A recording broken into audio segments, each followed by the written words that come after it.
monde où le changement climatique s'accélère. Les employés travaillent au minimum 48 heures par semaine. 4 mètres carrés par animal. Bonjour, je suis Nicolas Sarkozy. Depuis janvier, alors là c'est le régal, une campagne super, Fillon, voilà, il est en face de moi. C'est ridicule. Somebody's got to do something about Antifa and the left. On s'est mis en grève.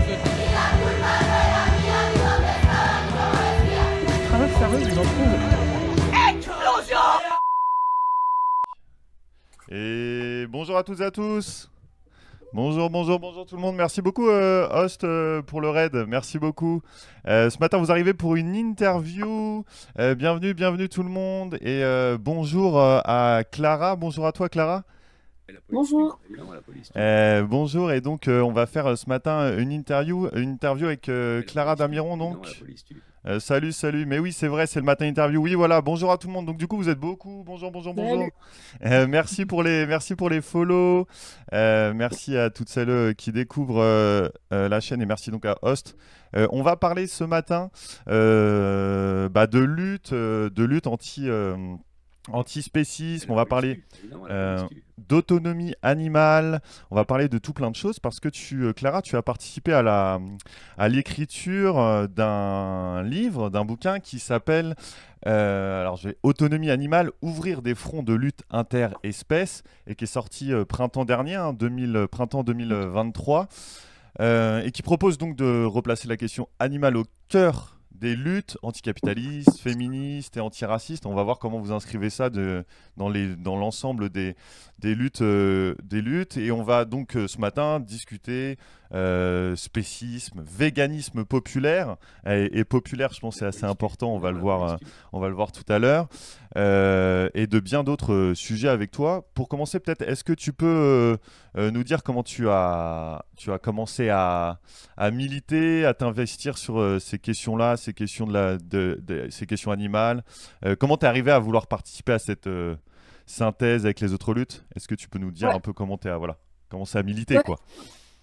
Eh ben, salut tout le monde. Alors moi, j'ai commencé à militer, je sais pas si on peut dire ça, en tout cas à m'intéresser à tout ça parce que avec des potes, des camarades, on faisait partie d'une cantine, on va dire cantine populaire, quoi. C'était un peu la soupe populaire du quartier pendant le confinement, le Covid. Du coup, on faisait à bouffer pour plein de monde, notamment plein de gens sans abri, mais pas que, dans un quartier. Et dans ce cadre-là, s'est posé la question de est-ce qu'on cuisine, enfin qu'est-ce qu'on cuisine? Est-ce qu'on cuisine des trucs de récup? Est-ce qu'on cuisine de la viande? Est-ce que voilà. Et donc il y avait des débats qui étaient assez intéressants, mais qui n'étaient jamais tranchés quoi sur cette question-là. Et puis ça a soulevé plein de questions sur, en fait, ça veut dire quoi manger de la viande de supermarché, on ne sait pas où elle a été produite, voilà, on était plusieurs à plutôt pas en manger, et à se dire aussi que ça faisait un peu chier de nourrir les gens avec des lardons Herta et autres. Et puis en même temps, il y avait d'autres gens pour qui c'était assez important ces plats-là, et de cuisiner un mafé ou un poulet yassa, et c'était hyper important. Et donc voilà, ça a donné naissance à plein de questions et même des discussions assez chouettes avec des gens qui nous expliquaient pourquoi ces plats-là c'était important pour eux, tout ça. Et c'est né un peu de tout ça, de se dire en fait on n'a pas envie de faire de compromis entre tout ça, entre la manière dont les animaux qu'on bouffe, ils ont été traités, l'importance que ça a aussi culturellement et en même temps, c'est un peu triste que ça soit plus valorisé de bouffer des vieux lardons dégueulasses, industriels, que de bouffer un super bon plat aux épices, parce qu'on avait des légumes bio et tout, enfin bref. Donc voilà, toutes ces questions, elles sont nées pas mal là-dedans, dans un contexte qui n'était pas du tout des questions animales. Et puis après, pour moi, plus personnellement, je pense c'est venu aussi du fait de se mettre à produire de la bouffe et à commencer à transformer du soja notamment pour en faire du tofu, mais pour le vendre à prix libre, voire gratuit. Voilà, c'est venu un peu de tout ça, du fait de s'intéresser à la question de la production, du maraîchage, de côtoyer des paysans, des paysannes. Voilà, ça c'est venu un petit peu après parce que j'étais plus en ville à ce moment-là, mais c'est aussi venu de ces questions-là, quoi, de l'autonomie alimentaire Ouais, et voilà. ouais, bah, je trouve, c'est ce qu'on ressent aussi dans le bouquin quand vous l'écrivez, etc. Parce que vous l'avez écrit à trois, hein, c'est ça, avec Vipulan et Ouais, Shams peut-être. ouais, c'est ça. Et donc, on sent bien aussi que vous êtes, enfin, que c'est le fruit d'une réflexion qui a fait l'objet de plein de discussions, et notamment quand tu parles du fait que Ouais. voilà, il y a des points de vue, il y a plein de points de vue qui sont pris en compte, notamment la prise en compte de tout plein de cultures et de traditions, et on vous reviendra peut-être là-dessus sur la question de manger de la viande, etc. Et tu parlais là du mafé, par exemple. Euh, Ouais. pour enrichir d'ailleurs, pour enrichir cette question de, vous parlez donc de ce système d'exploitation animale, donc on pourrait rentrer dans ce qui est la question de l'antispécisme, pour dénoncer ce système spéciste donc qui impose des hiérarchies entre animaux humains et non humains. D'ailleurs, vous utilisez cette expression-là d'animaux humains et d'animaux non humains Ouais. pour nous replacer nous parmi les autres animaux. Mm. Et ce système spéciste qui justifie des traitements différenciés, etc., qui permet l'exploitation des animaux non humains.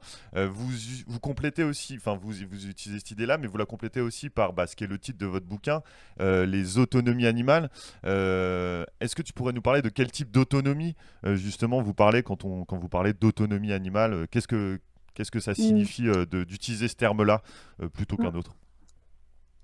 Et ben, déjà, ça a été l'objet de longues discussions entre nous. Qu'est-ce qu'on peut choisir comme terme pour entre guillemets, pas forcément se différencier, mais en tout cas poser quelque chose, une nouvelle idée, quoi. Et nous, quand on parlait d'autonomie animale, en fait, déjà, on voulait réinscrire la lutte animaliste dans ce qui nous semble hyper, viscéralement hyper logique, c'est-à-dire une lutte d'autonomie en général, d'autonomie politique par rapport au capitalisme, d'autonomie matérielle et d'autonomie alimentaire et voilà. Et puis aussi, je pense qu'on voulait réinsister sur le côté aussi de mettre ça avec des S et de se dire qu'en fait, nous, à aucun moment, même si peut-être des fois on n'a pas réussi à être assez adroit dans l'écriture pour le retransmettre, mais à aucun moment on dit il faut faire comme ci et comme ça. Et en fait, nous, ce qu'on propose tout le long, mais on y reviendra, c'est aussi un peu des enquêtes et de trouver les modes qui sont adaptés à un territoire. Et donc, du coup, le travers un peu qu'on peut trouver dans des trucs antispécistes, et c'est pour ça qu'on n'a pas repris ce mot, c'est parfois d'être un peu en mode prescription de ce qu'il faudrait faire, de proposer c'est intéressant peut-être théoriquement, mais de poser des cadres assez clairs de comment on pourrait faire et à quoi ça pourrait ressembler. Et donc nous, évidemment, on le fait un peu pour tracer des imaginaires, pour ouvrir des portes, mais on ne dit pas il faut libérer tout de suite tous les animaux d'élevage, on ne dit pas voilà, parce qu'on prend en compte le fait que chaque transformation, chaque révolution, elle prend beaucoup de temps et ça demande plein de fronts de lutte différents, ça demande de lutter sur plein de questions différentes et que de toute façon, cette transformation qu'on aimerait voir, elle est impossible s'il n'y a pas une révolution paysanne, si on ne s'attaque pas frontalement à la question du capitalisme. Voilà, et j'ai vu dans le chat quelqu'un qui disait est-ce qu'on peut manger les riches? Et moi j'aurais tendance à dire oui, quoi. Ça mérite d'être clair. Et il y a, il y a quelqu'un qui disait oui, autonomie, je sais pas comment le prononcer, the way, the view, autonomie au sens toto du terme. Oui, voilà, c'est autonomie au sens anarchiste, d'une autonomie de collective, etc., de prise en compte des animaux, etc., quoi. C'est cette autonomie-là, c'est pas on laisse les animaux autonomes dans leur coin et enfin, il Et faut. ben voilà, ouais. Ouais, Ouais, vas-y. On en parle un peu, enfin pas mal même dans le bouquin de cette. En fait, c'est pas une autonomie qui veut dire ne plus vivre avec des animaux. C'est pas une autonomie qui dit il faut qu'on arrête d'être en relation avec les animaux parce que de toute façon les humains seraient incapables d'avoir des relations différentes que de domination avec les animaux. L'idée c'est pas de dire qu'il faut les laisser parce que c'est ce que préconisent certaines vision assez théorique, il faut le dire, antispéciste, c'est d'arrêter d'avoir des relations avec les animaux. Et nous, c'est pas du tout ce qu'on propose. On parle d'autonomie parce que aussi c'est un peu un chemin l'autonomie. On n'est jamais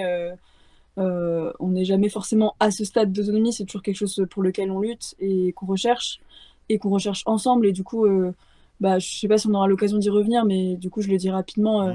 Nous, on a pas mal parlé de la question de la responsabilité et notamment du fait que, en fait, vu que 95% des mammifères aujourd'hui c'est du bétail sur Terre, et ben en fait, il y a parmi ces animaux des capacités comment dire, des autonomies qui sont déjà là, c'est-à-dire des animaux qui savent à peu près choisir leur nourriture encore, qui savent se reproduire indépendamment, qui ont quelques capacités de défense. Et puis il y en a à qui, à travers la sélection génétique et à travers les siècles, et d'autant plus avec la sélection génétique moderne, et ben en fait on les a rendus incapables de se défendre, comme les moutons, ils sont plus capables de se protéger contre les attaques de loups. Ils l'étaient un petit peu plus avant. Les aurochs, qui étaient des vaches avec des cornes, pareil, elles ont perdu une grande partie des vaches n'ont plus de cornes. Et puis on peut aller jusqu'à les dindes qui sont massacrées en masse à Thanksgiving de l'autre côté de l'Atlantique sont en grande partie aujourd'hui pratiquement totalement même dans des élevages fermés et en fait ont été sélectionnées d'une manière où elles peuvent même plus marcher.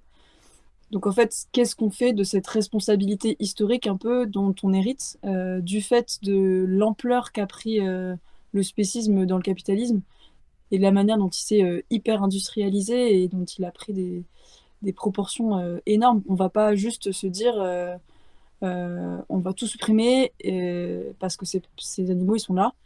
On va pas forcément se dire on peut sauver tout le monde parce que ça paraît pas possible non plus. Et d'un autre côté, eh ben, il y a des animaux en fait qui sont devenus très dépendants de nous, mais dépendants d'une manière hyper asymétrique, quoi.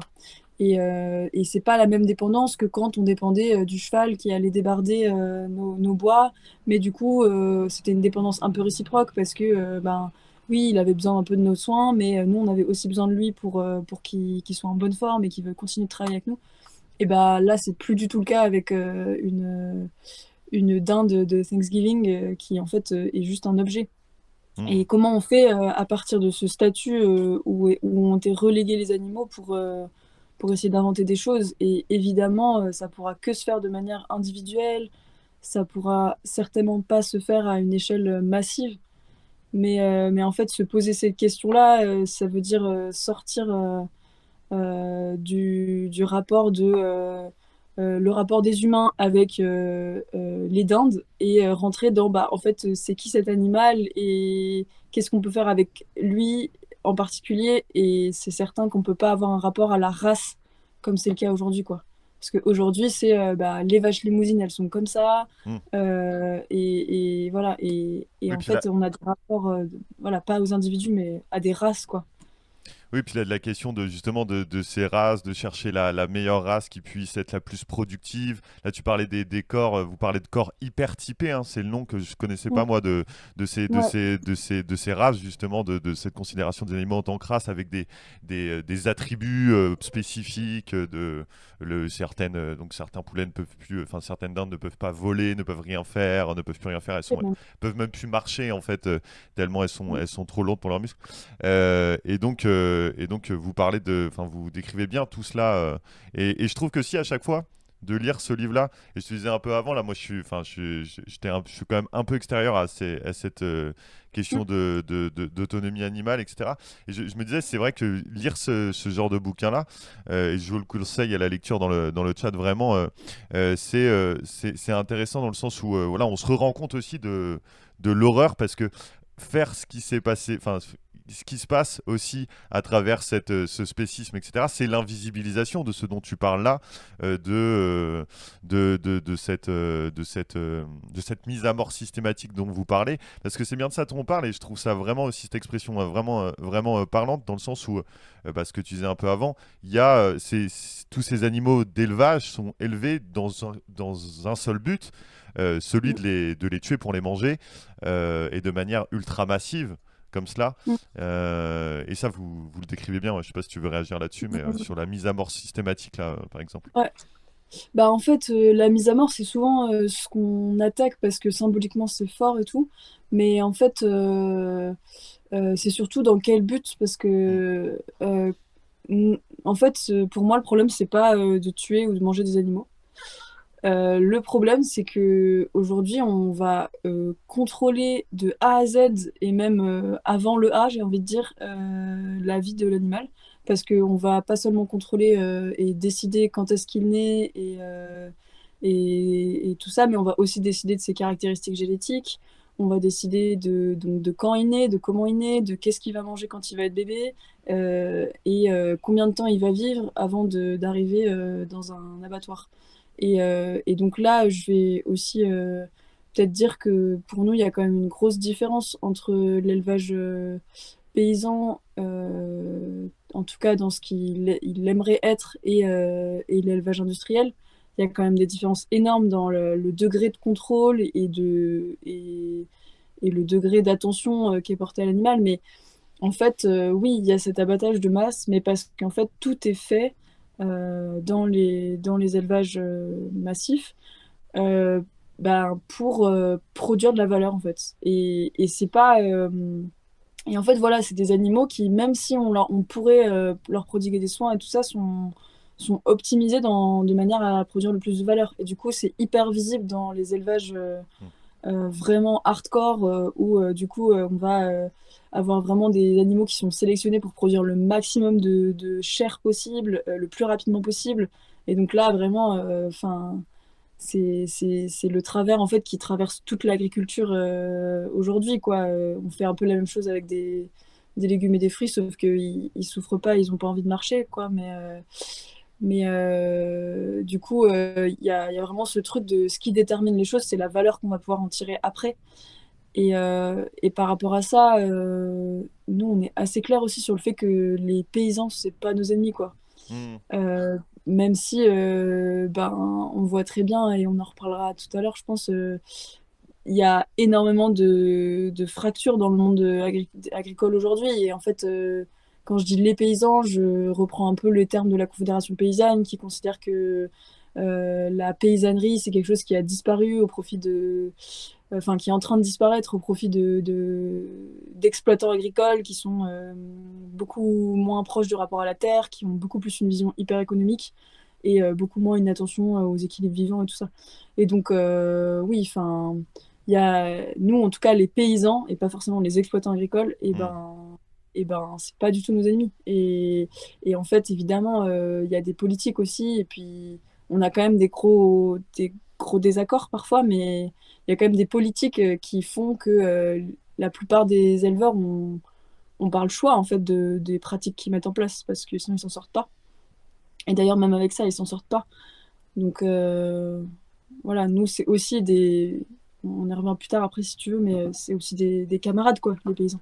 Oui, avec qui vous même pouvez... si ça fait hurler certains antispécistes que ce soit le cas, et je pense que surtout ça fait très bizarre à des paysans de se dire qu'il y a des personnes véganes qui vont en fait pas du tout les voir comme des ennemis, même si c'est des éleveurs, quoi.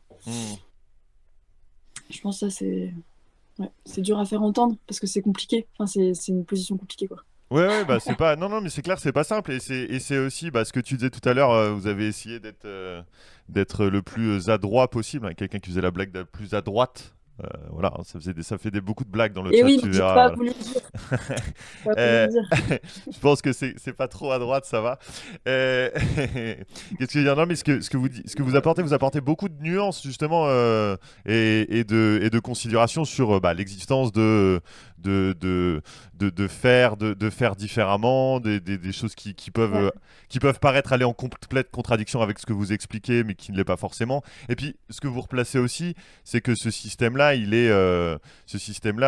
un des aspects du système que vous dénoncez, c'est celui que tu expliquais aussi là tout à l'heure, c'est ce productivisme, ce chiffrage, cette vision très ultra-capitaliste de l'élevage, quoi, qui est complètement, j'allais dire, déshumanisante, mais plutôt animalisante. Et ça me permet de faire le lien avec ce que je voulais te demander. Il y a toute une première partie où vous essayez de votre livre, ce que vous essayez de placer la question animale parmi les autres questions de lutte. Et justement, vous expliquez que l'animalisation, le fait de faire des animaux des anti-humains, afin de pouvoir justement justifier idéologiquement toute la domination et ce dont tu parles depuis tout à l'heure, leur exploitation, leur mise à mort systématique, etc. C'est quelque chose qui a été, c'est quelque chose qui est construit, qui a été construit aussi, enfin qui s'appuie aussi sur une idéologie pour le justifier, idéologie qui a été développée depuis, j'allais dire des siècles, parce qu'on retrouve des choses sur la considération des animaux comme, enfin, tout un pan de la philosophie s'est intéressé à nous différencier, nous, êtres humains, du reste des animaux. Et tout cela repose donc sur des choses qui sont grave ancrées en nous, en fait. Je suppose. Ouais, à fond. Bah ouais, nous, en fait, un peu la partie théorique du bouquin, mais qu'on a essayé de rendre lisible. Et parce qu'on n'est pas des profs de philo, ni les uns, ni les unes, ni les autres. C'était de dire qu'en fait, le truc qui nous frappait un peu, et si on essayait de poser des mots, on retombait toujours un peu là-dessus, c'était l'animalisation. Et du coup, alors comment expliquer ça de manière assez simple? En gros, l'idée c'était de dire que la lutte animaliste, elle parle pas que des animaux, parce que en fait, si on regarde un peu la construction du racisme, mais aussi un petit peu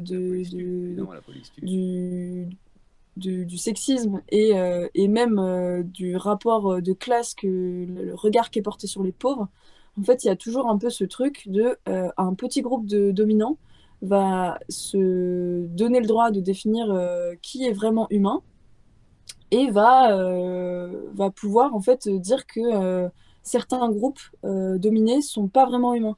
Et nous, on est pas mal en fait. Enfin, c'est quelque chose qui est assez présent dans les études décoloniales et antiracistes.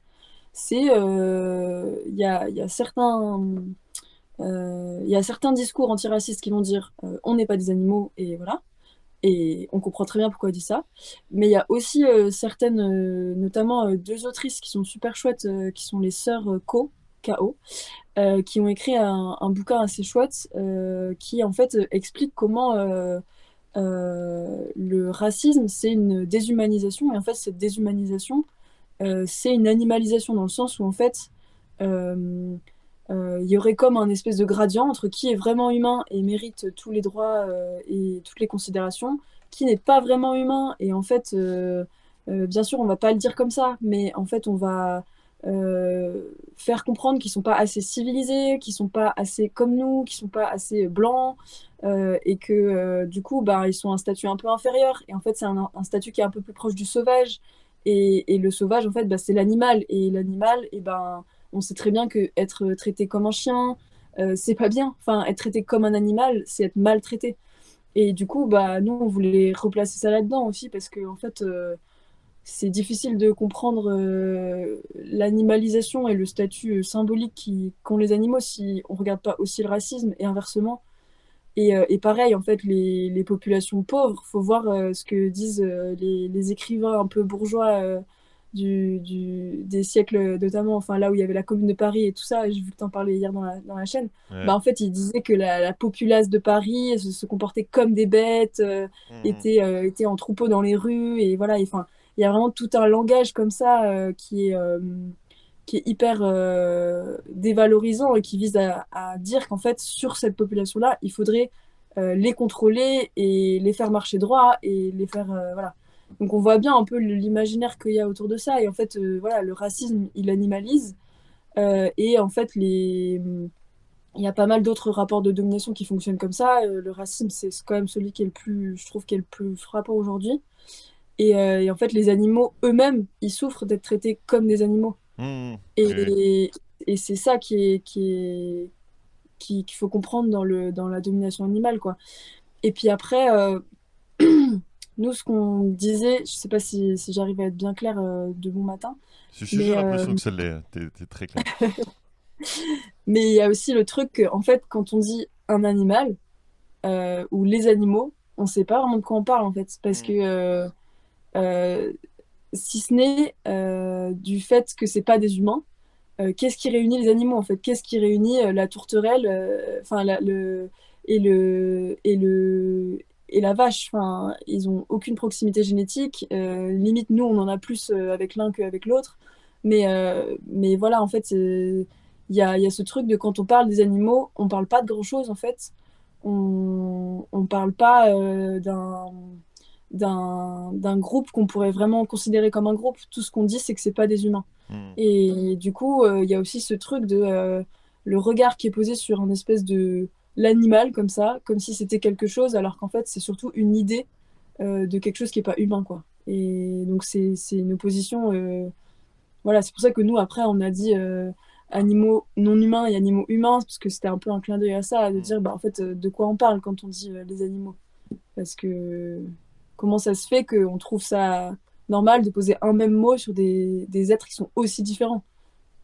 Oui, complètement. Non, non, mais c'est vraiment intéressant cette utilisation en fait d'exclusion qu'est les animaux et au sens très large, comme tu le disais, parce que en fait ce que vous dites c'est que les seules personnes, enfin les seuls êtres vivants qui ne sont pas animalisés à un moment donné, c'est les hommes, enfin c'est l'homme occidental, riche, blanc, cis et hétéro quoi. En fait c'est celui-là qui est Toujours le même, hein. toujours le même, ouais, toujours le même.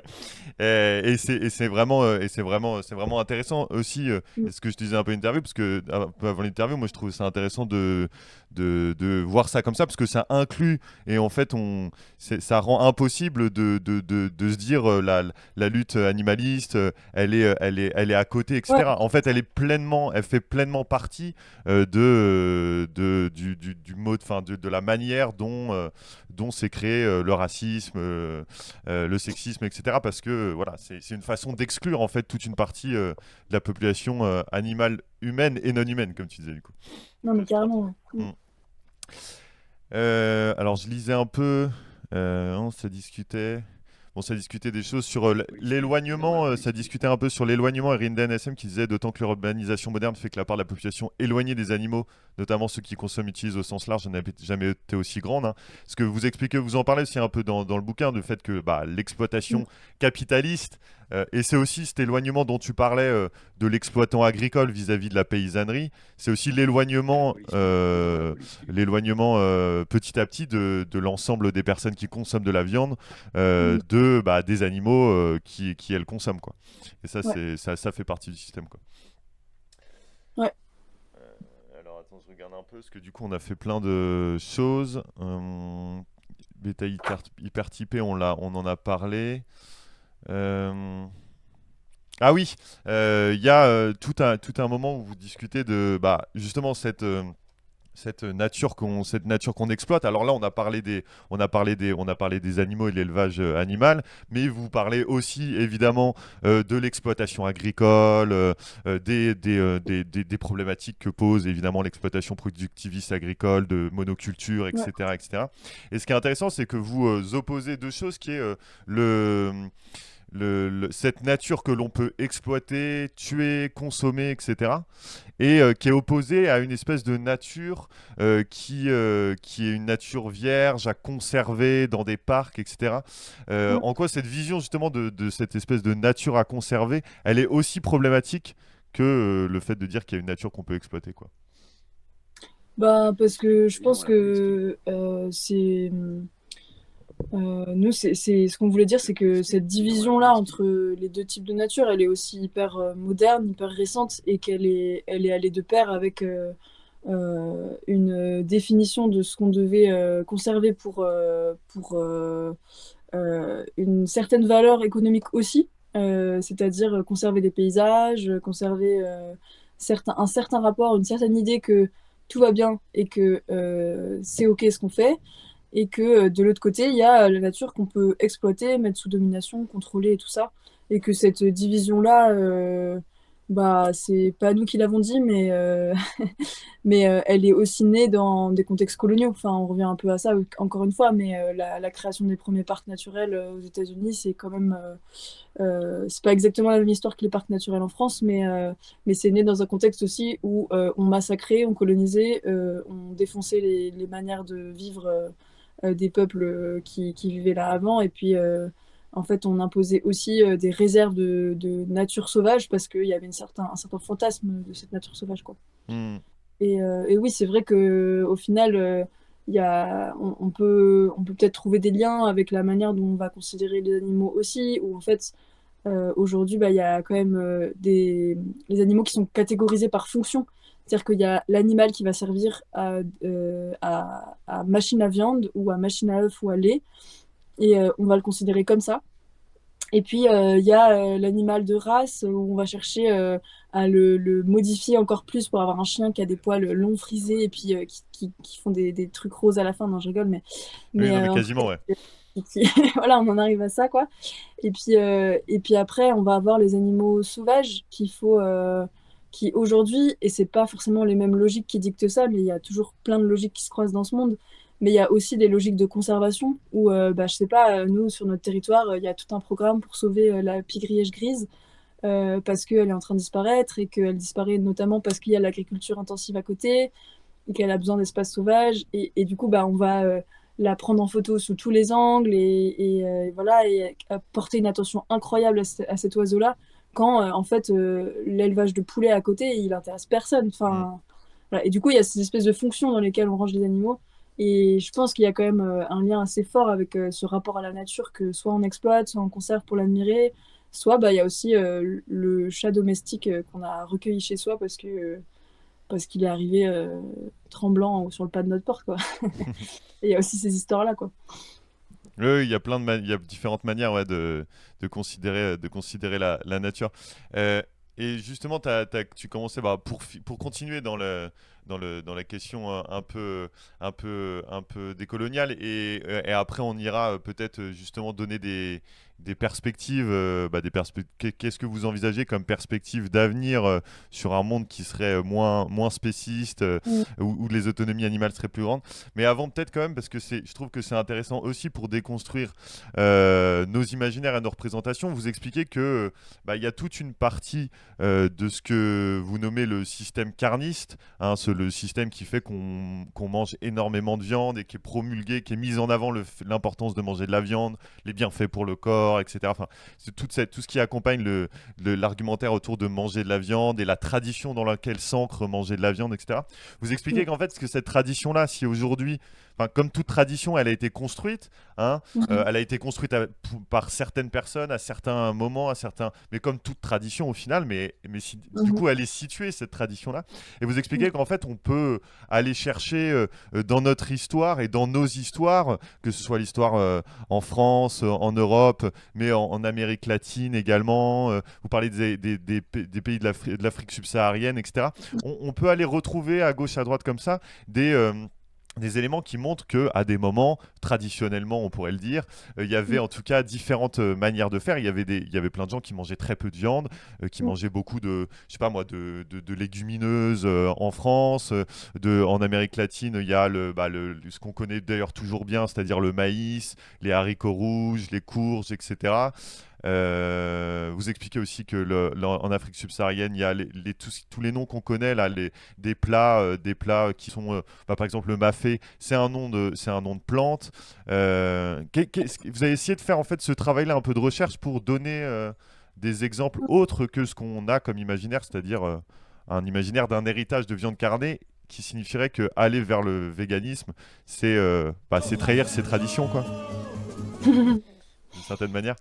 Ouais, bah oui, parce que nous, ce qui nous gênait beaucoup aussi, c'est que derrière le mot vegan, on voit vraiment le mot, la personne qui en a rien à foutre des traditions et qui va bouffer du lait de coco et des cacahuètes, quoi. Et en fait, il y a un peu cette idée que le véganisme, il a pas d'histoire. Et nous, bah, en fait, on a inventé un mot qui vaut ce qu'il vaut, mais qui nous parlait en tout cas, et qu'on a repris d'une camarade brésilienne.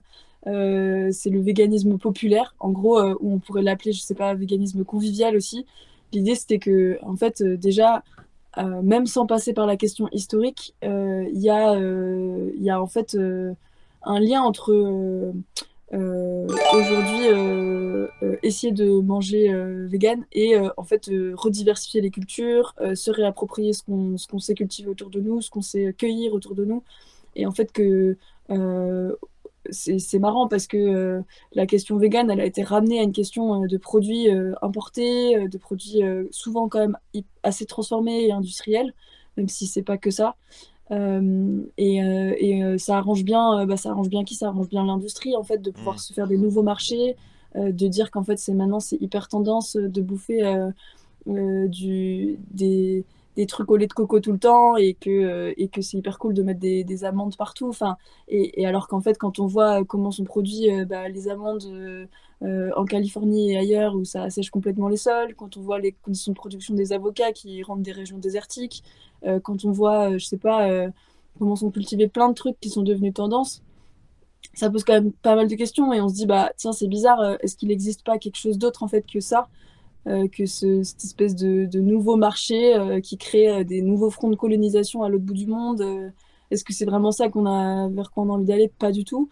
Et du coup, bah, en fait, quand on disait véganisme populaire, en fait, nous, on est un peu allé fouiller nos histoires. Alors, soit les histoires de la camarade brésilienne qui nous avait raconté ce que la lutte là-bas entre les paysans sans terre et certains véganes parce que leur front commun, leur ennemi commun, c'était l'élevage intensif qui déboise qui rase la forêt pour planter du soja, pour ensuite l'envoyer en Europe où en fait il sert à nourrir le bétail.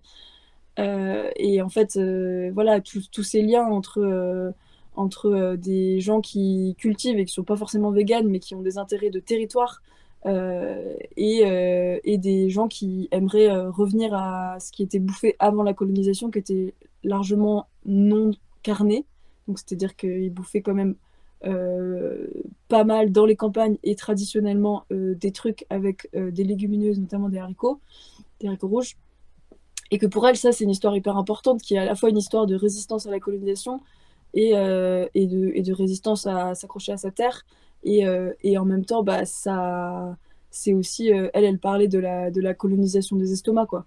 Elle disait, on bouffe ce que le colon a amené pour nous coloniser. C'est-à-dire que le bétail a servi à avancer les fronts de colonisation, et aujourd'hui, tout le monde le mange, il y a un problème. Et donc, elle avait un rapport assez fort à ça, et ça nous a pas mal inspiré pour aller regarder après. Bah, il y a une des personnes qui a écrit le livre qui avait des origines sri-lankaises, du coup, qui est allée chercher un peu du côté plutôt de l'Inde, de qu'est-ce que c'était le véganisme en Inde et le végétarisme. Puis voilà, enfin, du coup, on allait un peu fouiller nos histoires, et moi, je pourrais peut-être parler un peu plus en France, comment l'élevage, enfin, quelle est la valeur de l'élevage historiquement, parce que, en fait, c'est quand même le fait qu'on se retrouve aujourd'hui avec cette idée que la viande, c'est hyper constitutif de notre tradition. Effectivement, c'est fabriqué, ça ne veut pas dire que c'est complètement faux. Mais par exemple, dans le Limousin, jusqu'à avant la Révolution française, comme il n'y avait pas encore trop d'impôts et que les paysans ils pouvaient se contenter de aussi vivre des richesses qui étaient sur leur territoire et pas forcément d'avoir à payer en plus un impôt à Paris, et ben il y avait des cultures assez diversifiées quand même, malgré les régions un peu hostiles en termes de climat. Mais il y avait un peu d'élevage, mais surtout des élevages ovins. Et en fait, au moment où l'État commence à s'imposer et demande de payer l'impôt aux paysans, ben, il y a une espèce de réorientation des économies d'élevage qui existait là-bas, où il y avait assez peu d'élevage quand même, et un élevage assez uniquement vivrier, quoi. Et là, tout à coup, en fait, il faut pouvoir vendre et avoir de l'argent pour payer. Et donc, en fait, on se met à produire des bœufs des vaches. On se met à produire de la viande bovine et qu'on exporte à Paris, en fait. Et à Paris, les gens bouffent 72 kilos de viande par an et dans les campagnes, 17 kilos. Et en fait, on voit bien que ça répond pas à une logique de subsistance, ça répond à une logique de valeur économique. En fait, les paysans, ils ont choisi, et ils ont été contraints aussi, de réorienter leurs pratiques de subsistance, de sortir d'une logique où l'animal, il est une partie de ce qu'on bouffe, mais il est globalement quand même pas toujours nécessaire. Et tout à coup, bah, en fait, on se met à produire en masse pour exporter d'une certaine manière vers les marchés parisiens et les marchés des grandes villes, récupérer de l'argent et pouvoir, et parce qu'en fait, on a besoin de l'argent vu qu'on nous l'impose. Et du coup, toutes les sociétés paysannes aussi, on peut pas trop comprendre pourquoi, en fait, aujourd'hui, la vache limousine, c'est vu comme un truc qui serait là depuis 1000 ans. En fait, non, c'est assez récent qu'il y ait des vaches limousines ici. D'ailleurs, la race limousine, elle a failli disparaître. Elle a continué à exister simplement parce qu'en fait, on s'est rendu compte qu'on pouvait la vendre à Paris et s'en faire des thunes. Et avant, il y avait des vaches limousines, je crois, pour le débardage et pour leur force, pas pour leur viande. Bon, bref. Et du coup, toutes ces histoires-là, où, enfin, chaque tradition, chaque race, c'est intéressant, en fait, de se demander bah, pourquoi on appelle ça la vache limousine, en fait. Enfin, probablement que c'est un croisé de vaches qui venaient pas forcément du Limousin avant, mais le croisement, il a été fait par... enfin, la race, elle a été trouvée, inventée en Limousin, puis du coup, on a décidé que c'était la vache limousine, mais... Enfin, vous voyez, quoi, il y a toujours ce truc un peu de questionner nos traditions. Et du coup, dans questionner les traditions, bah, pour nous, il y avait aussi mener des petites enquêtes de savoir qu'est-ce qui se bouffait, qu'est-ce qui se bouffait quand les gens soit n'avaient pas de viande, parce que parfois c'était aussi des histoires un peu de disette, c'est pas forcément des histoires joyeuses. Mais en tout cas, du coup, dans ces contextes-là, il y a quand même plein de savoir-faire qui se sont inventés pour cuisiner des trucs qui sont délicieux et qui sont assez nourrissants. Il y avait un savoir-faire quoi, de comment se nourrir sans viande. Parce qu'aujourd'hui, on a perdu, quoi. Enfin, et c'est assez fou, quoi. C'est d'aller chercher, mais ouais, c'est vraiment d'aller chercher à gauche, à droite, dans l'histoire, dans le monde, enfin, géographiquement, historiquement, etc. Des savoir-faire qui sont des savoir-faire qu'on a nous plus du tout, ou très peu en tout cas. Et en France, par exemple, vous parlez du rapport aux légumineuses qu'on a complètement fait arrêter de faire pousser. Ça, c'est vraiment quelque chose qui saute aux yeux très vite, quoi. Il n'y a plus rien dans notre façon de se nourrir il y a plus de légumineuses dans notre façon de se nourrir, alors que ça a été très longtemps quelque chose de très facile à faire pousser et donc du coup de très utilisé pour se nourrir, quoi. Bah, on mangeait plus de lentilles au Moyen-Âge qu'aujourd'hui. Et c'est quand même bête parce qu'il y a aussi ce truc de... On est des civilisations, quoi. On évolue en civilisation. Puis en fait, les civilisations nombreuses... Enfin, il y a toujours cette idée que sans viande, c'est une sorte une régression. C'est les moments de disette et on n'est pas beaucoup. Enfin, et on ne peut pas manger beaucoup. En gros, c'est contraint de ne pas manger de la viande. Et j'ai envie de dire, bah, peut-être, mais du coup, il y a aussi des choses qui se fabriquent dans ces moments-là. Et les sociétés hyper nombreuses qui étaient avant celles qu'on connaît aujourd'hui, bah, elles ont parfois aussi mangé moins de viande parce que bah, c'était une manière intelligente de s'adapter aux ressources qu'on avait. La Chine impériale, bah oui, ils bouffaient pas beaucoup de viande à un moment parce qu'en fait, ils étaient très nombreux, mais ils mouraient pas de faim. Enfin, ils étaient en pleine santé, quoi. Et donc, du coup, il y a tout ça, une espèce de savoir-faire et de savoir se nourrir, où c'est pas qu'il y avait absolument pas de viande, c'est qu'en fait, et je dis toujours viande, mais en fait, je veux parler de tous les produits d'élevage. En fait, ça veut pas dire qu'il y en avait pas du tout, mais ça veut dire qu'on ne dépendait pas de ça. Et comment dire, que c'était un peu marginal. Et nous, c'est un peu ça qu'on veut dire dans véganisme populaire aussi, c'est se dire que l'important, c'est pas la question individuelle de qui mange quoi et est-ce que tu manges des steaks ou est-ce que tu manges des œufs ou pas. En fait, cette question, elle est pas très intéressante. La question, c'est collectivement de quoi on dépend, de quel mode de production on dépend et comment on fait pour se passer de modes de production qui, en fait, sont de la pure domination, quoi. Et du coup, comment on fait depuis là où on est, avec les moyens qu'on a et sans se mettre des objectifs moraux, comment on fait pour construire une sorte de base alimentaire accessible, saine, locale et que en fait tout le monde puisse se nourrir et que à la limite j'ai envie de dire s'il reste de l'élevage qu'il soit assez marginal quoi, qu'il soit pas le fondement de notre alimentation parce qu'aujourd'hui si on arrête de vendre de la viande du jour au lendemain, mais les gens ils savent pas trop comment manger en fait. Enfin moi des fois je suis catastrophée quoi. Les gens ils quand il faut faire une semaine de chantier où on mange végétarien toute la semaine, en fait, on manque de trucs. Enfin, c'est flagrant, quoi. On sait pas trop se nourrir, en fait. Alors qu'on pourrait très bien et que ça prendrait pas si longtemps de se transformer, mais ça demande quand même un temps de transformation. Et de toute façon, je crois que ce temps de transformation, il va nous être imposé. Parce que quand on voit les ravages de l'élevage intensif aujourd'hui, en fait, on peut pas tous. Enfin, on va pas pouvoir continuer comme ça, c'est sûr. Et ça va finir par nous être imposé. Alors, moi, j'ai pas envie d'être dans ce rapport de privation, mais je crois qu'en fait, il y a tellement d'autres trucs chouettes à inventer que c'est aussi un peu urgent et important de se réapproprier ces savoirs parce qu'en tant que civilisation, ça va nous être nécessaire, quoi. Mais mais on va justement pouvoir un peu ouvrir sur les perspectives. Et c'était intéressant, il y avait quelqu'un qui rebondissait un peu dans le chat sur ce que tu disais, qui disait sur marque végétale, qui dit je remarque que mes grands-parents imposaient à tout le monde de manger de la viande car elles eux avaient souffert de ne pas en avoir eu et qu'il était hors de question de faire ça à ses enfants. Et c'est vrai que c'est marrant parce que, enfin c'est marrant, c'est très intéressant de voir qu'aujourd'hui ne pas manger de viande et surtout pour la génération là de deuxième partie du XXe siècle. Ne pas manger de viande, et ce que tu disais, ne pas manger de viande, c'est une contrainte, alors qu'on pourrait percevoir ça complètement autrement. Et le fait qu'on se fasse imposer de manger de la viande dans ce régime carniste, c'est une contrainte en fait. Et de ne pas pouvoir manger autrement et autre chose que de la viande, c'est ce que tu disais, ça nous contraint à ne pas savoir manger, ça nous mène à ne pas savoir manger autrement que comme ça, et ça nous contraint qu'à ne manger que ça, quoi. Et ouais, c'est intéressant sur les représentations surtout, très différentes. à quel prix en fait on mange tous de la viande aujourd'hui? C'est-à-dire que Quelle en fait, viande ouais, à quel prix pour les gens qui bossent dedans aussi? Enfin, je veux Ouais, dire, bien sûr. en abattoir, 90% des gens qui travaillent là-bas et qui sont surtout des hommes, bah, ils ont des méga troubles musculo-squelettiques. Enfin, parfois ils sont handicapés à vie après avoir travaillé plusieurs années là-dedans. Enfin, à quel prix en fait on se dit il faut pas qu'on se prive, il faut qu'on puisse manger de la viande tout le temps et à tous les repas.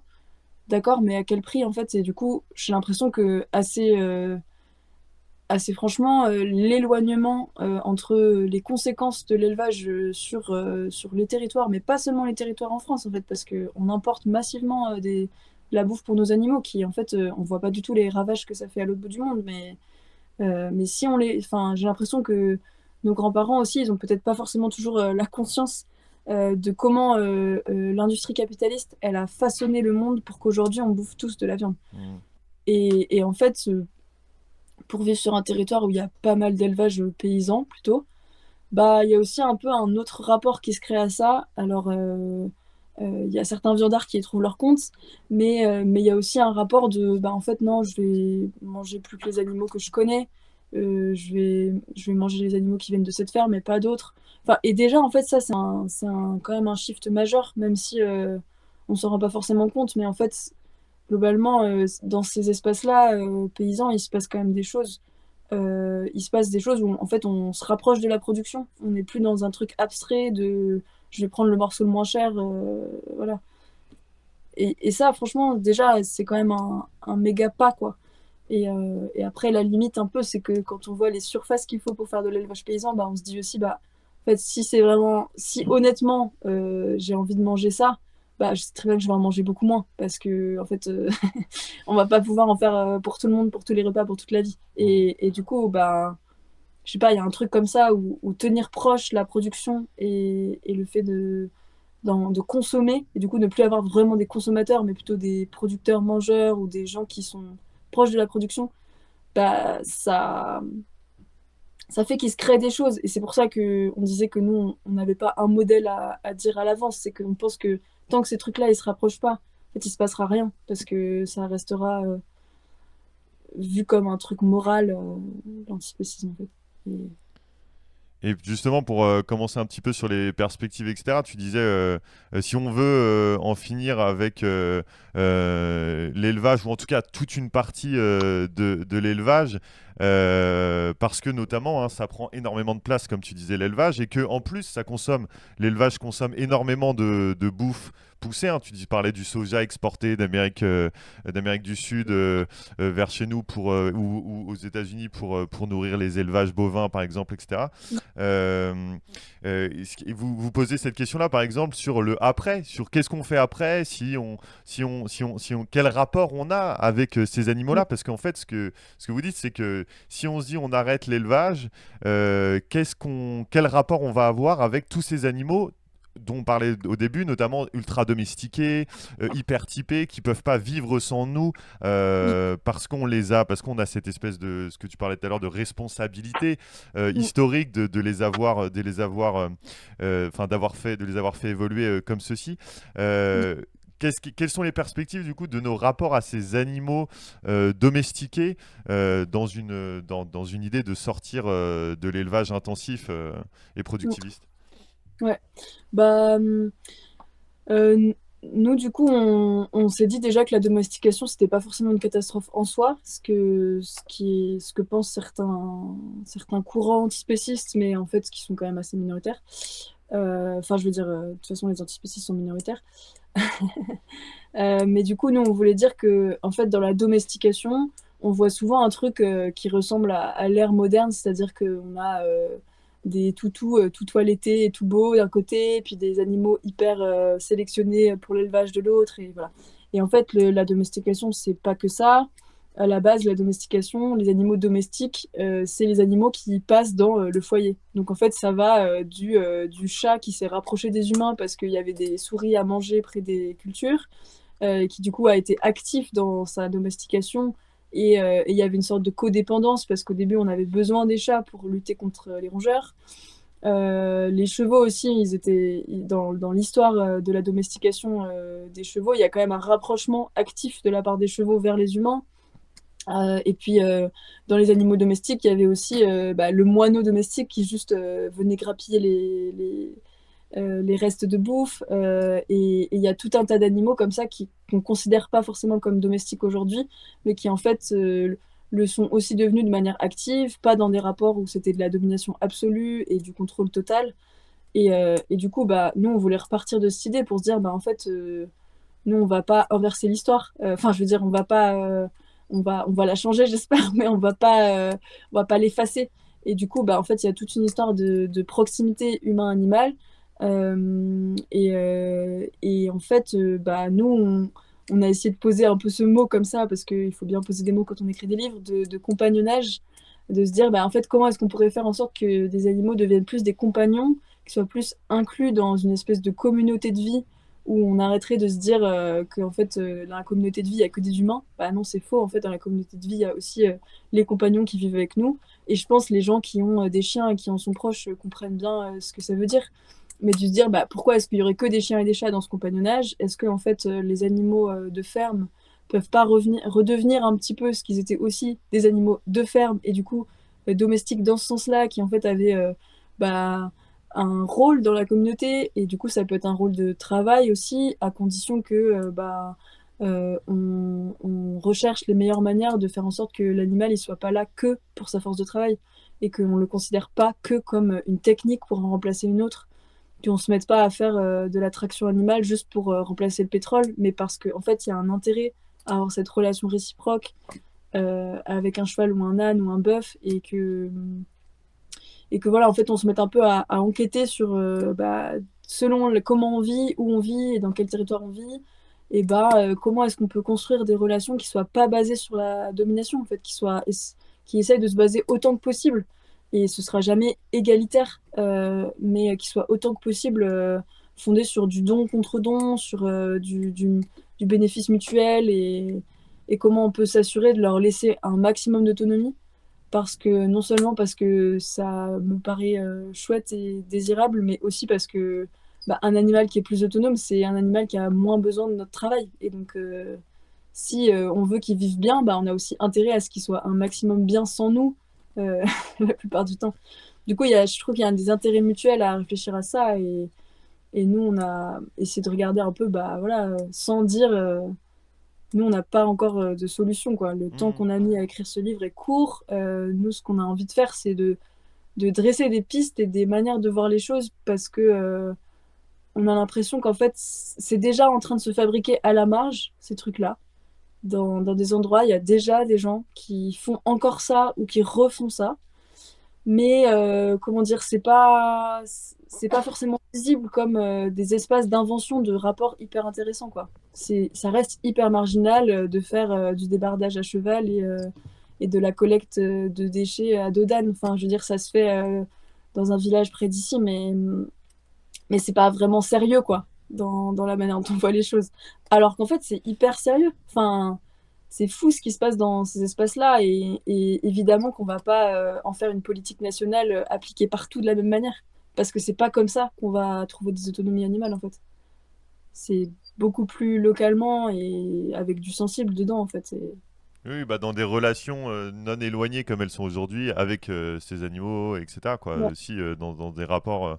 Mais ouais, l'idée que tu disais aussi tout à l'heure résonne un peu avec ça, du fait de voilà, il faut recréer des liens qui sont des liens enfin, d'autres rapports et surtout Mm. des rapports qui sont comment le dire, enfin, de proximité avec ces animaux-là pour pouvoir créer des nouvelles façons de vivre avec eux. Et là, on parlait plutôt des animaux domestiques, mais aussi toute la question des animaux sauvages et du rapport qu'on peut avoir avec les animaux sauvages. Et c'est trop intéressant parce que vous parlez par exemple de la problématique du retour du loup par exemple tout ce qu'on va ou des sangliers aussi. Enfin, il y a plein de choses très intéressantes. Je vous conseille vraiment d'aller lire le bouquin. Là, il y a Zipolette qui a mis dans le chat si ça vous intéresse la ref de votre livre. Donc, n'hésitez pas à aller voir ce que tu disais. On peut en profiter pour faire un petit peu de pub. Ce que tu disais, c'est qu'il est encore dans certaines librairies, il est encore présent. Donc, si vous voulez aller le choper, vous pouvez aller l'acheter et le lire si ça vous intéresse.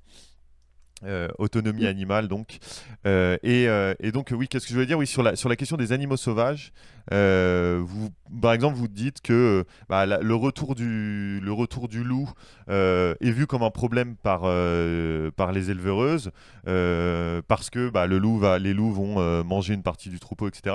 Mais ce que vous dites aussi, c'est qu'en même temps si le loup mange autant de moutons dans un troupeau, c'est aussi parce que de notre responsabilité humaine, dans le sens où on a sélectionné les moutons pour que ce soit des moutons qui savent pas se défendre, alors qu'il y avait des moutons qui savaient très bien se défendre à une époque, etc. Et donc du coup, ce rapport au sauvage aussi, il est questionnable sur comment on peut faire pour vivre vivre et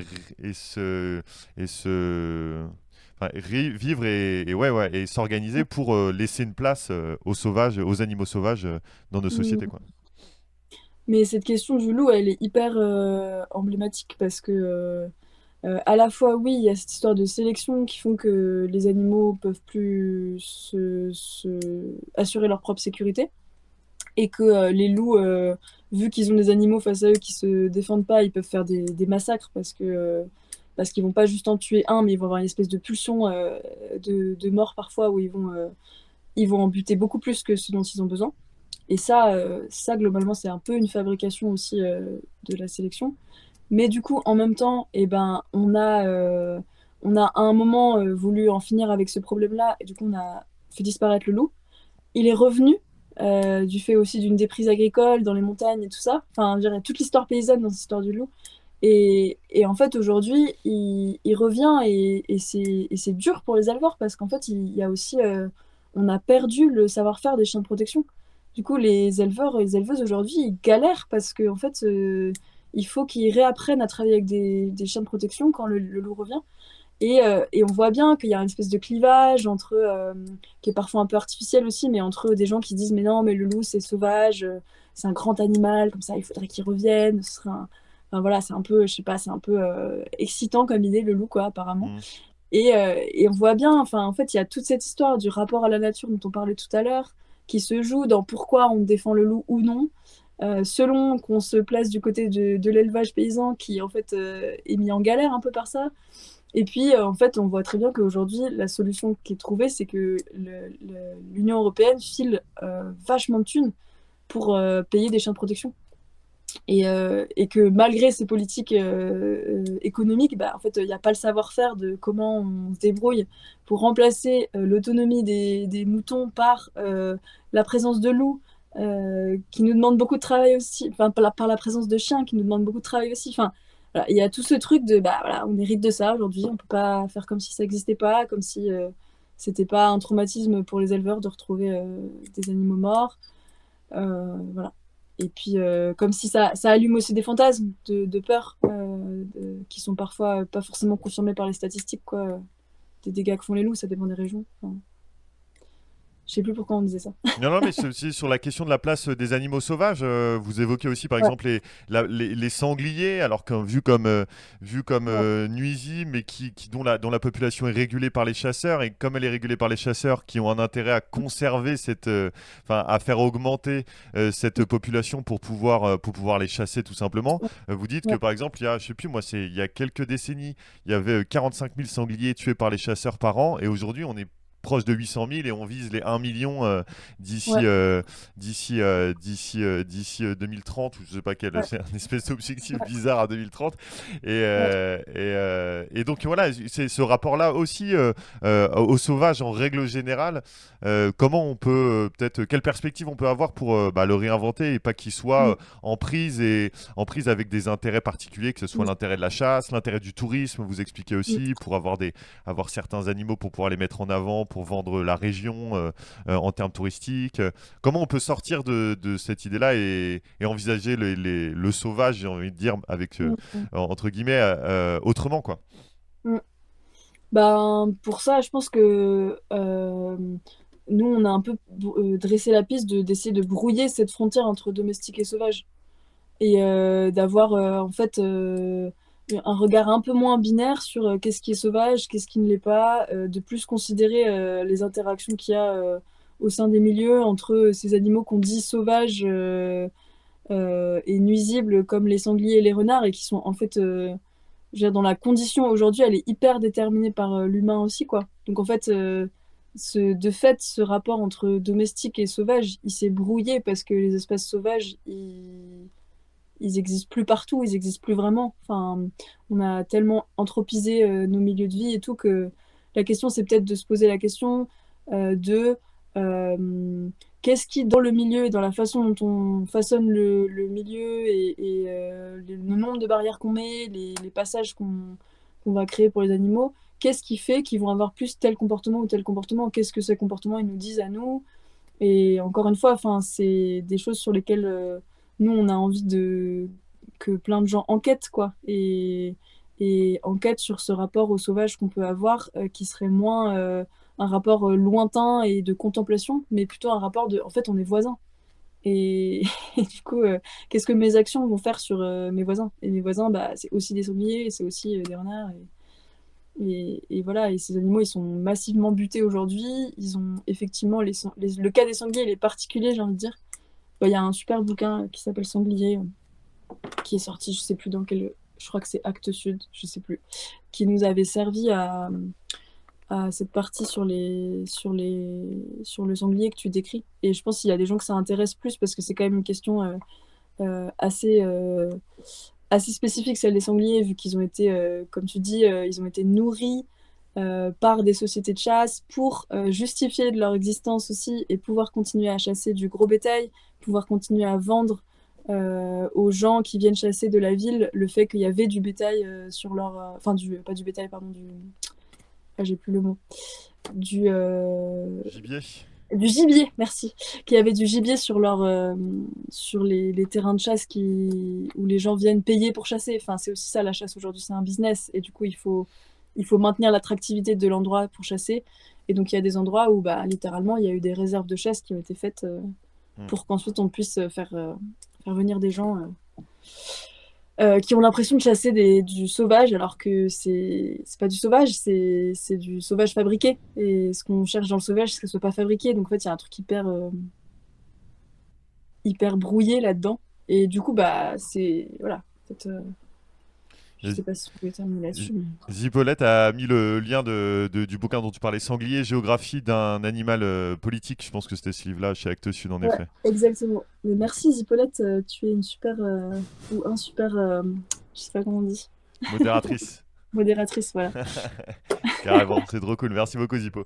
Et qu'est-ce que je veux dire? Oui, peut-être sur les questions de. Deux choses peut-être. Alors deux choses, ouais. Sur ces questions-là, vous apportez aussi toute la réflexion sur la spatialisation.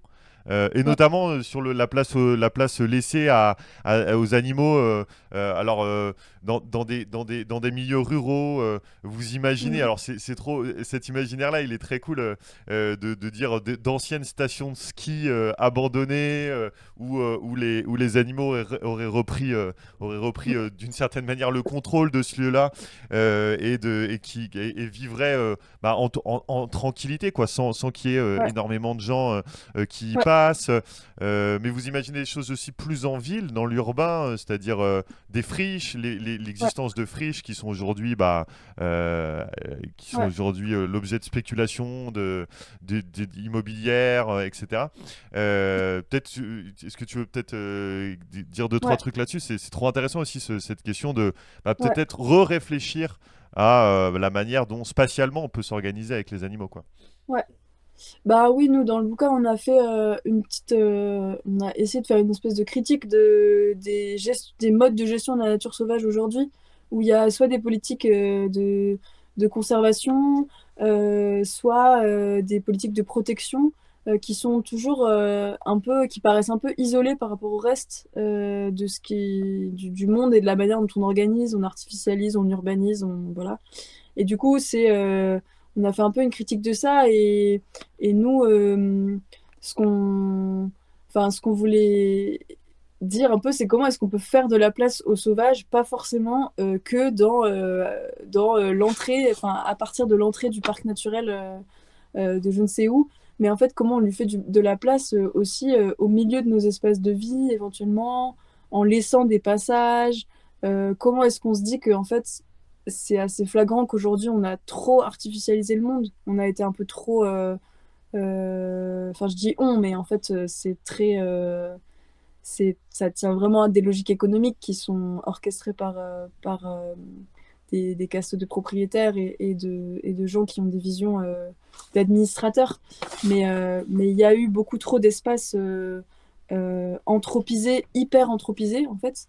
Et, et du coup, il faudrait essayer de désanthropiser un peu ces milieux. Et notamment, bah, du coup, on se disait, ouais, l'imaginaire des stations de ski, quoi. En fait, il y en a plein aujourd'hui qui vont devoir fermer. Est-ce qu'on se dit tout de suite, ah, il faut inventer un nouveau modèle pour rendre ce truc hyper touristique, faire des pistes de glisse partout et tout ça? Ou est-ce que, en fait, ça peut aussi devenir un espace cool et ludique et chouette à arpenter, mais qu'en fait, on n'a pas forcément besoin de l'anthropiser au maximum, de l'aménager encore, parce qu'en fait, il va être aménagé par d'autres que nous aussi, tu vois. Et oui, enfin, nous, on voulait essayer de voir comment on fait de la place aux sauvages, comment est-ce qu'on essaye de déconstruire l'idée qu'il faut nécessairement réguler les espèces aussi. Est-ce qu'il faut vraiment avoir un regard comment dire, hyper lointain sur les grands équilibres, comme ça, en se disant, ouais, s'il y a telle population de chevreuils, il va se passer telle chose. Et on a l'impression que des fois, il y a des visions un peu mécanistes comme ça de quel est l'impact d'une espèce dite sauvage sur un milieu. Et alors, c'est vrai que ces équilibres-là, ils existent. Par exemple, je sais pas, les chevreuils, ils vont faire de l'abroutage, enfin, ils vont parfois empêcher les forêts de se régénérer. Mais en fait, ça, c'est une vision hyper distante des choses. Et en fait, si on regarde de manière plus précise, bah, en fait, le chevreuil il va se comporter comme ça. Là où la forêt est plus dense, il va moins y aller. Enfin, bref, et du coup, avoir une logique qui est pas celle de, OK, sur ce territoire, il faut tuer 17 chevreuils cette année, parce que c'est un peu ça qui se dit dans les sociétés de chasse. C'est Il y très a des objectifs. mathématique, très. Ouais, après, ça dépend les types de chasse, hein. Moi, j'ai pas forcément envie de poser un truc, une sentence sur la chasse, parce qu'en fait, il y a plein de manières de chasser différentes. Mais oui, il y a cette logique mathématique de gestion des espèces qui globalement, est vraiment assez pauvre dans la manière dont elle regarde les choses et qui entraîne aussi des trucs absurdes et violents et des dépenses faramineuses d'énergie pour aller réguler des espèces alors qu'en fait on se donne pas la peine de s'interroger qu'est-ce qui, autre que les humains, va amener cette espèce à se réguler et amener intelligemment l'espèce à se réguler. Et en fait, globalement, bah, il y a plein de choses qu'on sait, mais qui sont des savoirs qui restent dans les livres, quoi.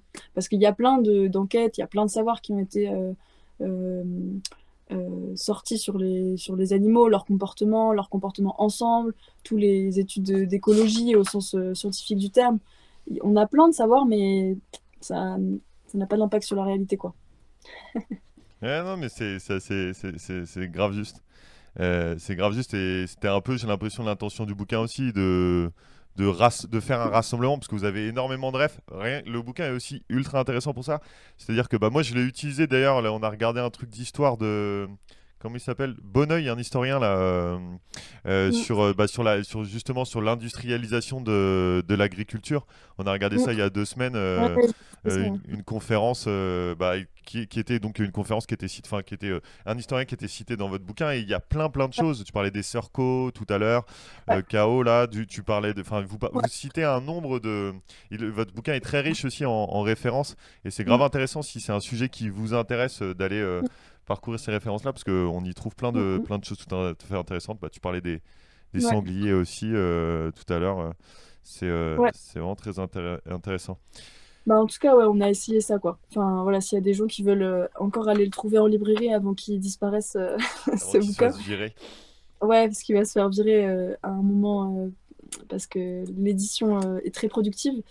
Mais oui, on a essayé de faire un peu une synthèse. Puis peut-être ce que je voudrais rajouter, c'est que vu qu'on est entre nous, bah, c'est que le bouquin il a quand même été écrit hyper vite. Nous, c'était en fait, on a eu très peu de temps laissé par les éditrices pour écrire le bouquin. Du coup, c'est un peu une espèce d'introduction. Enfin, tous les sujets, ils sont traités. Enfin, on a essayé de traiter tous les sujets qu'on voulait traiter, mais du coup, c'est quand même à la fois un peu précis, mais aussi c'est une intro, quoi. Et il y a sûrement des choses sur lesquelles on va évoluer dans les années qui viennent. Enfin, on n'a pas eu le temps de faire des vraies enquêtes de terrain, de confronter tout ce qu'on pensait, ce qu'on lisait à ce qui se passe. Enfin, ça, ce serait l'objet d'un tome 2, quoi, mais je pense pas qu'il aura lieu. Qui sait, Mais qui voilà, sait. enfin, mais en tout cas, voilà, du coup, il y a plein de rêves qui nous ont grave inspirés et on a essayé de les rendre accessibles parce que ce bouquin, en fait, c'est un peu ok, tu penses que la question animale, ça pourrait t'intéresser, mais t'es un peu saoulé par les discours de L214 et tu trouves que l'élevage paysan, c'est pas inintéressant. Bah, tiens, prends ce bouquin, lis-le, discute-en avec tes potes. Il y a des chapitres thématiques, donc il y en a qui parlent vraiment spécifiquement d'agriculture.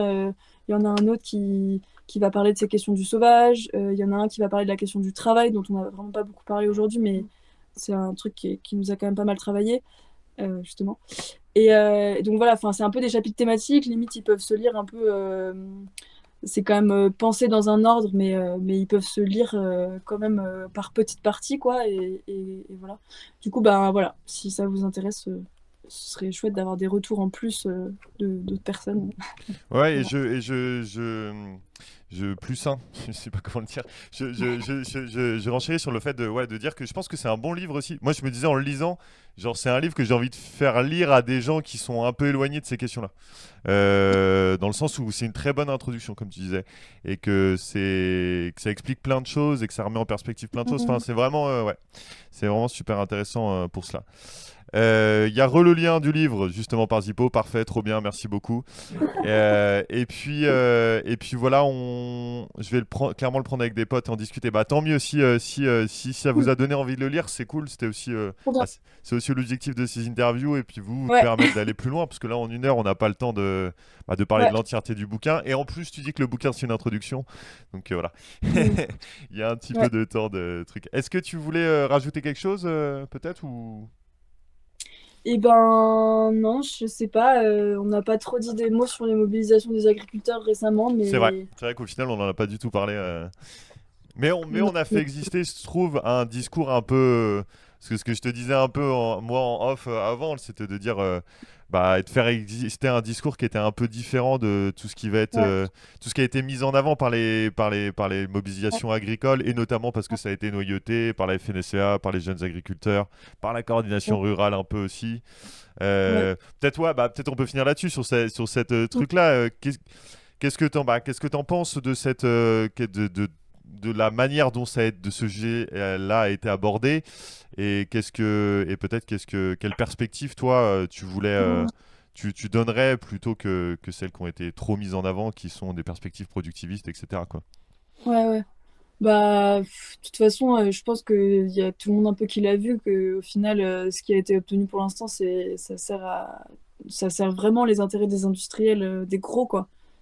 Et que voilà, on voit bien le rapport de force, quoi, dans ce monde agricole, où même quand il y a une colère, où on prétend parler de la colère des agriculteurs, en fait, c'est la colère de plein d'agriculteurs différents, et puis il y en a quelques-uns qui ont les accès à l'Élysée, quoi, et au Parlement, enfin, voilà. Mais bon, il y a quand même des trucs hyper positifs qui se sont joués, je pense, au fait que déjà, cette question, elle est revenue sur le devant de la scène, de qu'est-ce qu'on mange. Et ça, en vrai, moi, je trouve ça toujours assez fou, quoi, quand ça se passe comme ça. Enfin, c'est un peu comme quand il y avait les Gilets jaunes et qu'on parlait des revenus. Enfin, en fait, c'est les vraies questions qui redeviennent cruciales, et on parle plus de la lutte contre l'immigration et je ne sais quoi. On parle des vrais sujets, quoi. Donc, en fait, ça, c'était quand même assez fou. Puis, je sais pas, il y a eu plein de trucs positifs avec les opérations portes ouvertes dans les supermarchés, où, en fait, servez-vous, parce qu'en fait, ce que vous achetez et tout ce système, on nous fait croire que telle chose a un prix, alors qu'en fait, ce prix, c'est globalement le taux de profit qui le détermine, et pas comment c'est produit et tout ça. Donc, ouais, il y a eu plein de trucs. Voilà, il y a plein de camarades qui étaient mobilisés, et je pense que malheureusement, les discours, comme on disait, des paysans par rapport aux gros exploitants, ils ont été hyper minorisés, quoi. Ils servent un peu à faire pleurer devant les caméras parce qu'ils racontent leur vie qui est dure, mais après, en fait, ils obtiennent rien. Enfin, c'est assez dégueulasse, quoi. Et ouais, moi, je pense que s'il y a des choses qui peuvent se continuer là, notamment la conf a pas fini d'appeler à se mobiliser, je pense que ce serait un peu une erreur que des gens, peut-être les gens qui sont sur cette chaîne, et nous tous, on s'empare pas aussi de ces questions, on n'aille pas les soutenir et essayer d'amplifier leur mobilisation, de faire entendre qu'il y a de la dissension dans ce monde paysan, et que l'idée, c'est pas de les diviser, mais l'idée, c'est de faire parler la majorité, en fait, de ces paysans qui ont été invisibilisés, quoi. Et puis, je pense que c'est un peu dommage aussi que les militants animalistes ils soient pas plus au taquet sur ces questions-là, quoi. Parce que tant qu'on n'a pas un mouvement de gens qui veulent un peu des autonomies animales, ou je sais pas comment on peut les appeler, qui vont produire et puis qui se rapprochent des paysans, en fait, il n'y a rien qui changera, quoi. Et ouais, bon, voilà. À suivre selon ce qui se passera, quoi. Bien évidemment. Trop bien. Merci beaucoup. Et oui, Vegeta qui dit qu'il est adhérent à la conf, justement, et qui répète que ça continue à se mobiliser, on a besoin de vous, etc. Et c'est avec le consommateur que l'on gagnera, il dit, donc voilà. Trop bien. Merci beaucoup. Merci beaucoup d'être venu répondre à toutes ces questions-là. Merci à toi. Ouais.